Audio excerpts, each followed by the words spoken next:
दोस्तों नमस्कार। दोस्तों, जब देश की अर्थव्यवस्था को पटरी पर लाने की सोच ही खत्म हो जाए लेकिन देश चलाना हो तो आप क्या कहेंगे? कुछ नहीं, आरबीआई से कहेंगे नोट छापते चले जाइए। तो क्या मौजूदा वक्त का सच यही है कि सिर्फ और सिर्फ नोट छप रहे हैं और सरकार इस देश को चला रही है? आप कहेंगे यह कैसे संभव है? इसके जरिए तो इन्फ्लेशन रेट बढ़ता चला जाएगा, यानी महंगाई चरम पर पहुंच जाएगी। यकीनन महंगाई चरम पर पहुंचने की स्थिति भी जरूर आएगी, क्योंकि इस वक्त का सच यह है कि इस देश में रोजगार नहीं है और आपके पास जो भी पैसा है उस पैसे से जो इंटरेस्ट मिलता है, अगर बैंक में जमा पैसा है या फिर कहीं आपने इन्वेस्ट किया हुआ है, उसके जरिए जो भी इंटरेस्ट आपको मिलता है उससे ज्यादा महंगाई दर इस देश के भीतर की है। इस देश की इतनी बड़ी तादाद में कंपनियां अपने आप को बैंकरप्ट करके सरकार के दरवाजे पर दस्तक देने पहुंच चुकी है कि उनकी तादाद हजारों में है। उन कंपनियों के लिए भी कोई खरीदार नहीं मिल रहा है।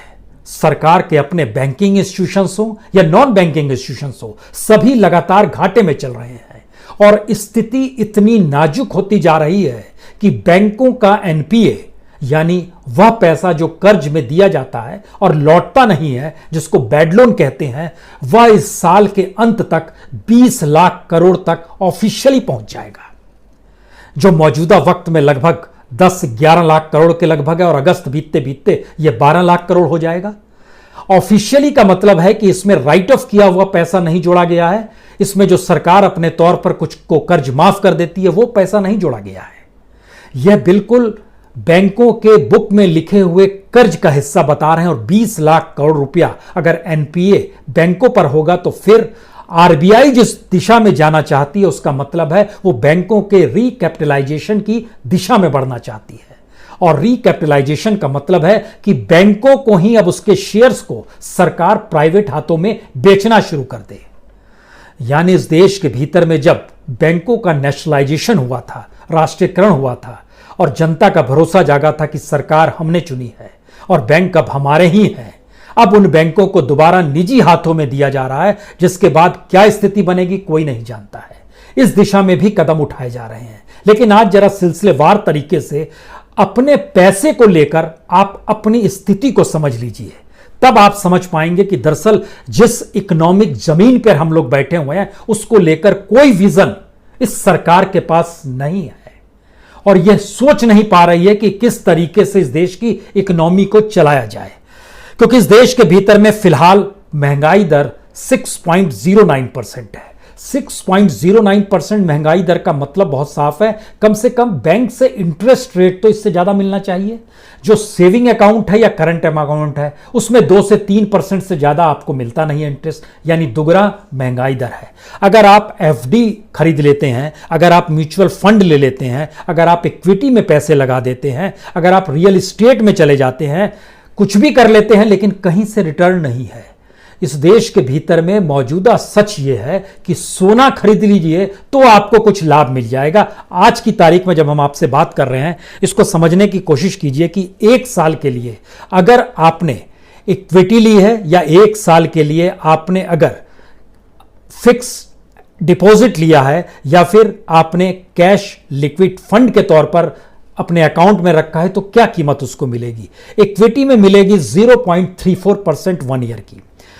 आपको कैश लिक्विडिटी जो है 4.93% आपको इंटरेस्ट मिलेगा। 5.10% जो मैक्सिमम है वो मिलेगा आपको एफडी में। इसके अलावा सिर्फ गोल्ड बचता है और गोल्ड की कीमत क्या है? गोल्ड की कीमत है 55,000 रुपए 10 ग्राम। इस देश के भीतर में गोल्ड खरीद पाने की हैसियत कम से कम 92% लोगों की नहीं है। जिस हिसाब से महंगाई बढ़ रही है और सोने की कीमत भी, और सोने की मांग चूंकि अंतर्राष्ट्रीय बाजार में होती है, तो जरा देखिए अब सरकार ने आज ऐलान कर दिया, आरबीआई ने ऐलान कर दिया कि अपनी गोल्ड और ज्वेलरी के जरिए आप 90% तक लोन ले सकते हैं। बाकी चीजों पे लोन कितना मिलेगा कहना मुश्किल है। आप अपने मकान को गिरवी रख दीजिए, दुकान को गिरवी रख दीजिए, आप अपनी इंडस्ट्री को गिरवी रख दीजिए, पता नहीं उसकी कोई कीमत है या नहीं है बाजार में, क्योंकि उसके जरिए आपको लोन जितना चाहते हैं उतना मिलना मुश्किल है। तो ऐसे में लोन दिया जाएगा सोने के आधार पे, क्योंकि अंतर्राष्ट्रीय भाव उसका लगातार बढ़ रहा है, तो उसके आधार पे तो आपको लोन दिया जा सकता है, क्योंकि उस सोने को कल बैंक बाजार में बेच देंगे तो उनको पैसा रिटर्न हो जाएगा, बाकी जगहों से तो रिटर्न नहीं होगा। लेकिन सोना खरीद पाने की स्थिति तो सबकी नहीं है। और स्थिति यह है कि इस देश के भीतर में जो 6 करोड़ लोग हैं जो कमाते हैं और अपना पीएफ कटाते हैं, सिर्फ 6 ही करोड़ लोग हैं, उनके जरिए जो लगभग 10 लाख करोड़ रुपया जमा है पीएफ के भीतर में, 1 करोड़ लोगों ने अपना पैसा इसी 4 महीने के दौर में निकाला है। आज की तारीख तक तकरीबन 99 लाख लोग पैसा अपना निकाल चुके हैं। इन 99 लाख लोगों में से 96 लाख ऐसे लोग हैं जिनकी कमाई 50,000 रुपए से कम है महीने की, और 55,000 रुपए में 10 ग्राम तोला मिलता है सोने। इस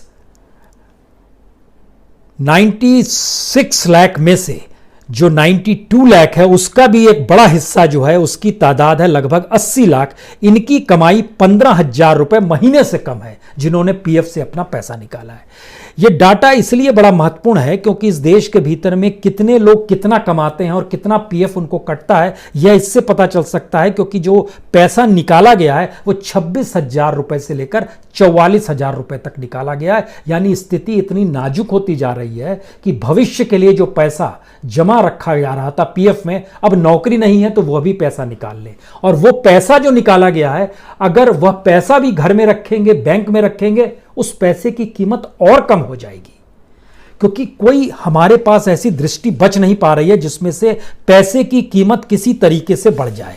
इसीलिए रिजर्व बैंक ने अपने तौर पर रिकैपिटलाइजेशन का एक प्लान भी रखा सरकार के सामने, और यह कहकर रखा कि बैंकों की स्थिति को अगर सुधारना है तो उसके लिए अब हमें पैसा चाहिए, बैंकों को ही पैसा चाहिए। उस पर रघुराम राजन जो पहले आरबीआई के गवर्नर, उनका कहना है कि आप जो बता रहे हैं 20 लाख करोड़ रुपया इस साल के अंत तक एनपीए हो जाएगा, यह भी दरअसल उन्होंने शब्द यूज किया एक्सटर्नली कंजर्वेटिव लाइन है, ये बहुत ही संकीर्ण है ये, यानी और ज्यादा हो सकता है क्योंकि उसमें आप बाकी चीजों को नहीं जोड़ रहे हैं। तो बाकी वो कौन सी चीज है जिसके जरिए बैंकों के ऊपर कर्ज और बढ़ते चला जाएगा और बैंकों की स्थिति नाजुक हो जाएगी। लेकिन जब हम रिकैपिटलाइजेशन का जिक्र कर रहे हैं तो इसको और समझने की कोशिश कीजिए। सरकार के जहन में कई बातें चल रही हैं, बैंक को क्या निजी हाथों में दे दिया जाए, कुछ नाम भी निकल कर सामने आए, bank of India, central bank of India, Indian overseas bank, इनको पूरी तरह बेच दिया जाए क्या, या फिर जहां 51 शेयर से ज्यादा है उस शेयर को बेचकर 51, यानी पॉलिसी निर्धारित हम करेंगे इसलिए 51% शेयर रखें अपने पास, बाकी को सेल कर दें। तो इसमें जो लिस्टेड कंपनी आ रही है कि जो 6 बैंक माना जा रहा है जिनके सेल किए जा सकते हैं शेयर्स, उसमें एसबीआई है, पीएनबी है, बैंक ऑफ बड़ौदा है, कैनरा बैंक है, यूनियन बैंक है, बैंक ऑफ इंडिया है। इनके जो शेयर्स गवर्नमेंट के पास हैं, एसबीआई के शेयर्स 56.92%, पीएनबी के शेयर 83.19%, बैंक ऑफ बड़ौदा के 71.6%, कैनरा बैंक के 55%, यूनियन बैंक के 89.07% और बैंक ऑफ इंडिया के 89.1%।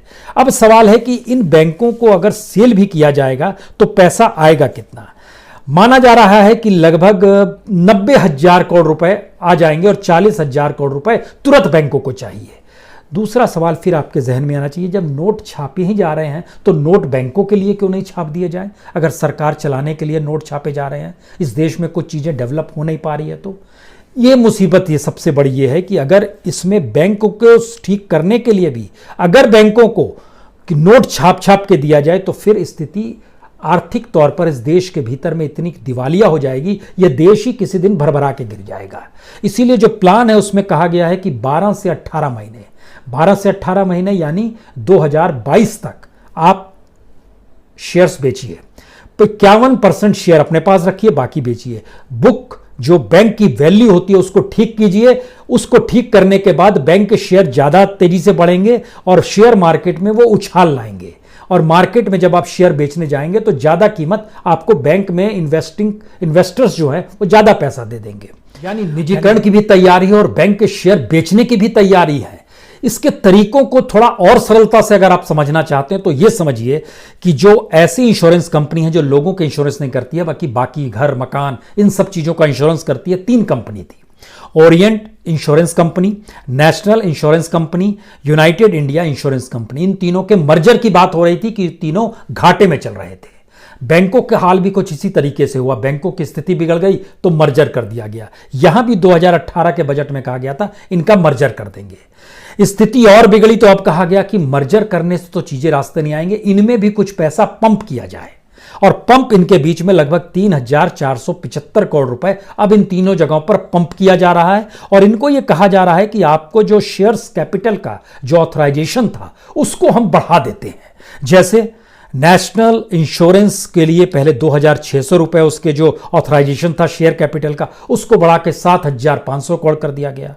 जो यूनाइटेड इंडिया इंश्योरेंस थी उसका लगभग 200 करोड़ का था, उसको बढ़ाकर लगभग 5,000 करोड़ कर दिया गया। जो ओरिएंट इंश्योरेंस थी उसका 250 करोड़ था, उसको भी बढ़ा के 5,000 करोड़ कर दिया गया। सबका ऑथराइजेशन बढ़ा दिया गया।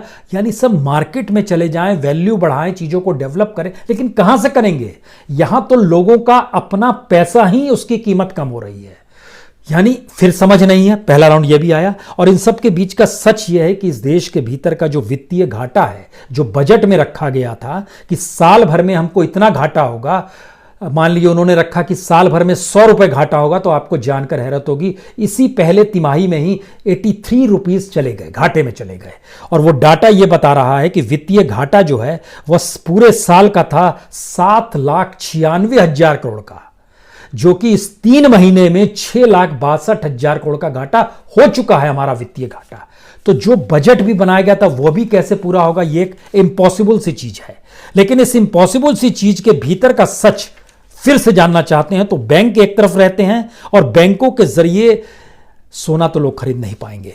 जो इंसॉल्वेंसी एंड बैंकरप्सी बोर्ड बनाया गया इंडिया का, उसके भीतर में 3,312 कंपनियों ने इस लॉकडाउन से पहले अप्लाई किया था कि हमारी कंपनी बैंकरप्ट हो गई है, इसको आप बेचिए, खरीदिए, किसी रूप में कीजिए। महत्वपूर्ण यह नहीं है, किसी भी देश में मैन्युफैक्चरिंग यूनिट दिवालिया नहीं होती है। भारत में वह भी दिवालिया हो गई है। और फरवरी तक का डाटा जो है, मार्च, अप्रैल, मई, जून, जुलाई, इसके बाद तो मान लीजिए लॉकडाउन की स्थिति थी, इस बीच में तो बढ़ा दिया गया कि बैंकरप्सी का काम अब रुक गया है। लेकिन मैन्युफैक्चरिंग यूनिट्स 1,343 यूनिट्स ने खुद को बैंकरप्ट कर दिया और उस चले गए सीधे इंसॉल्वेंसी एंड बैंकरप्सी बोर्ड के सामने कि आप इसकी कोई व्यवस्था कीजिए। उसमें जानकारी मिली कि 340 का तो कोई खरीदार ही नहीं है, तो उसको लिक्विडेशन की तरफ बढ़ा दिया गया। जो 95 था उसका एक रिजर्वेशन प्लान बनाया गया है। जो बाकी 77 थे उनको रिवाइज किया जा रहा है कि किसी तरीके से इनको चालू किया जा सके। 52 ने कहा अच्छा बेच नहीं सकते हैं तो हम विड्रॉ कर लेते हैं। और 779 कंपनीज को लेकर अभी कोई काम शुरू हुआ नहीं है। ये एक स्थिति है इस देश के भीतर की इंडस्ट्रीज की। और इतना ही नहीं, इसमें जो कंपनीज थी उसमें मेटल से जुड़ी कंपनी, टेक्सटाइल से जुड़ी कंपनी, फूड से जुड़ी कंपनी, फूड बेवरेज से जुड़ी कंपनी, मशीनरी से जुड़ी, इक्विपमेंट से जुड़ी कंपनी, ये कंपनी आती। और लॉकडाउन के बाद स्थिति तो और नाजुक हो गई है, क्योंकि आरबीआई खुद बता रही है एक्सपोर्ट नीचे जा रहा है, मैन्युफैक्चरिंग डेवलप हो नहीं पा रहा है। उन्होंने जो आज जो डाटा रखे उसमें उन्होंने साफ कहा पैसा नहीं है। जो ईएमआई की रियायत थी वह भी अगस्त के बाद खत्म हो जाएगी। रेपो रेट में कोई चेंज नहीं करेंगे, यानी लोन देना लेना ये सब पुरानी स्थिति है। आपको जितना पैसा देना है उसको चुकाना होगा और ईएमआई भी अब आपको देनी होगी। यह स्थिति बहुत साफ तौर पर आरबीआई ने साफ कर दी। इसके साथ आपके सवाल जहन में होना चाहिए, ऐसा क्यों हो रहा है, ऐसा क्यों होना चाहिए? उसके लिए हमको लगता है कि सरकार के भीतर में फ्रॉडिज्म जो था बैंकों को लेकर वो बहुत तेजी से बढ़ा है। इस तेजी से बढ़ा है कि इतिहास में कभी ऐसा नहीं हुआ। पिछले साल 19-20 के ईयर का हमने जब लगातार होते रहा है, लेकिन पिछले ही साल का डाटा देखिए, 1,85,772 करोड़ ये रकम बैंक फ्रॉड की है। अब किसी बैंक के भीतर में अगर एक साल में लगभग 2 लाख करोड़ का फ्रॉड हो रहा है भारत के बैंकों में जो कॉमर्शियल बैंक है, तो एनपीए 20 लाख करोड़ हो जाएगा साल के अंत तक। यह तो बहुत छोटी रकम है। इसका जिक्र इसीलिए किया गया रघुराम राजन के जरिए कि यह और बड़ा हो सकता है। यह भी जानना होगा कि जो मर्जर किया गया उसके जरिए जो ब्रांचेस बंद हुए हैं अभी तक देश में 198 ब्रांच बंद हुए हैं, जिसमें सबसे ज्यादा एसबीआई के लगभग 80 ब्रांच बंद हुए हैं। जो मर्जर के बाद ब्रांच काम करने लगे उनकी तादाद 438 है। इसका मतलब है कि ये 438 ब्रांचेस जो दूसरी बैंकों के होंगे वह भी एक एक करके बंद होंगे। और यह स्थिति धीरे धीरे लाएगी कि बैंकों का जो खर्च है, जैसे सरकार अपने ऊपर सारा खर्च कर लेती है टैक्स पेयर का पैसा, ठीक इसी तरीके से बैंक में जो पैसा जमा होता है उस बैंक के जमा पैसे से जो सरकार पैसा सरकार को देते हैं या फिर कॉरपोरेट को देते हैं, इंडस्ट्रीज, उसके जरिए जो इंटरेस्ट की कमाई होती है बैंक उसी से चलते हैं। लेकिन बैंकों का ये खर्चा भी अब कम करने की स्थिति में बैंक आने लगे हैं जब तक रिकैपिटलाइजेशन प्लान इंप्लीमेंट नहीं होता। और उसका मतलब बहुत साफ है कि इस तरीके से बैंकों को उसके शेयर्स को गवर्नमेंट बेचेगी। ये पहले राउंड का। दूसरी स्थिति क्या है, हमारा जो पूरा बैंकिंग सिस्टम है बहुत भारी दबाव में है, क्योंकि मान लीजिए आप एनबीएफसी की स्थिति लाए तो वहाँ लगभग 52% एसेट जो है उसकी स्थिति नाजुक है कि वह एक लिहाज से कर्ज में डूबा हुआ है। और लोन डिफॉल्ट तो उसमें से 10% बहुत साफ तौर पर है। और माना जा रहा है कि एनबीएफसी का भी एनपीए जो नहीं लौटेगा वह भी लगभग 10% छू देगा, 9.61% है। और आने वाले वक्त में ये और बढ़ जाएगा। और किस तेजी से बढ़ा है इसको इस रूप में समझिए कि 2020 में मार्च में ये 4.6% था, अभी ये 9.6% 61% हो गया है। और 21 के मार्च तक ये और आगे बढ़ जाएगा। यह स्थिति लगातार बिगड़ती चली जा रही है। अब यह सवाल है कि क्या इन सब बातों का जिक्र प्रधानमंत्री लाल किले के प्राचीर से कर सकते हैं या उनको करना चाहिए? उनको करना चाहिए, बताना चाहिए देश की यह स्थिति है, चीज़ें संभल नहीं पा रही है, 50% से ज़्यादा बैंक लोन जो है वो मोरेटोरियम में चला जाएगा तो हम क्या करेंगे। जो नॉन फूड क्रेडिट है वह भी बढ़कर लगभग 1 लाख करोड़ से ज़्यादा का हो रहा है। यानी हर दिशा में अगर आप चलते चले जाएंगे और इन सब के बीच अगर आप किसी भी क्षेत्र को लेते हैं, चाहे वो रियल एस्टेट को लीजिए, चाहे एमएसएमई को लीजिए, चाहे मुद्रा लोन को लीजिए, अगर इनके जरिए भी जो लगभग 8 लाख करोड़ का जिक्र हो रहा है, अगर इसको भी जोड़ते चले जाइएगा तो स्थिति तो एक इमरजेंसी स्थिति आ जाएगी बैंकों के सामने। और शेयर बेचने से भी काम नहीं चलेगा। तो ऐसे में लोग क्या करें? सोना खरीद के रख लें, जो सोना खरीदने की हैसियत नहीं है, क्योंकि भारत तो 5 किलो अनाज पर जीता है और इस देश के 80 करोड़ लोग तो 5 किलो अनाज पर जीते। खुद प्रधानमंत्री ने इसकी जानकारी दी है। और 5 किलो अनाज 8 महीने के लिए दिसंबर तक जो दिया जाएगा उसका खर्चा भी सरकार ने बता दिया है कि 2.25 लाख करोड़ यानी 2.25 लाख करोड़ रुपए उस पर खर्च होंगे। इस देश के 80 करोड़ लोगों को संभालने के लिए, भोजन देने के लिए सरकार ही का डाटा जब कहता है 2.25 लाख करोड़ में चीजें चल जाएंगी। और 1 साल के भीतर में बैंक के भीतर फ्रॉड 2 लाख करोड़ के लगभग का हो जाता है तो इसके क्या मतलब है। और 5 साल का जब आंकड़ा निकालिएगा कितने का वो घाटा है तो वो और बढ़ते चला जाएगा। 5-6 लाख करोड़ रुपए उधर घाटे होंगे, 5-6 लाख करोड़ रुपए की माफी हो जाएगी कर्ज देने वालों को। तो इकोनॉमी को चलाने के बदले इकोनॉमी को चूसने की परिस्थिति जो पैदा कर दी गई, उसमें आरबीआई भी क्या करेगी? निर्देश होगा तो नोट छापेगी। और लेकिन नोट छापने की प्रोसेस कब तक चलेगी और कैसे चलेगी? क्योंकि इस देश के भीतर में छोटी छोटी परिस्थितियों में जब हम आखिरी स्टेज पर आपसे बात करें कि आप अपना पैसा कहाँ लगाएं, तो हमको लगता है कि आप 1 साल के लिए चुनना चाहते हैं या 3 साल के लिए। हमको लगता है कोई भी पैसा लगाएगा तो 3 साल के लिए पहले चुन ले। 1 साल की स्थिति तो हमने जानकारी दी थी। 5 साल के लगाना चाहते हैं तो स्थिति और नाजुक हो जाएगी। 3 साल के लिए अगर पैसा इस देश में सेंसेक्स में आप लगाते हैं इक्विटी के लिए तो आपको इंटरेस्ट मिलेगा 4.90%। महंगाई दर आज है 6.09%, जो तब तक बढ़ जाएगी और हो जाएगी। अगर आप कैश में अपना पैसा रखे हो और कैश को इधर उधर खर्च करते हैं तो उससे कुछ लाभ होगा, वह 6.24 की स्थिति आपके साथ बनी रहेगी।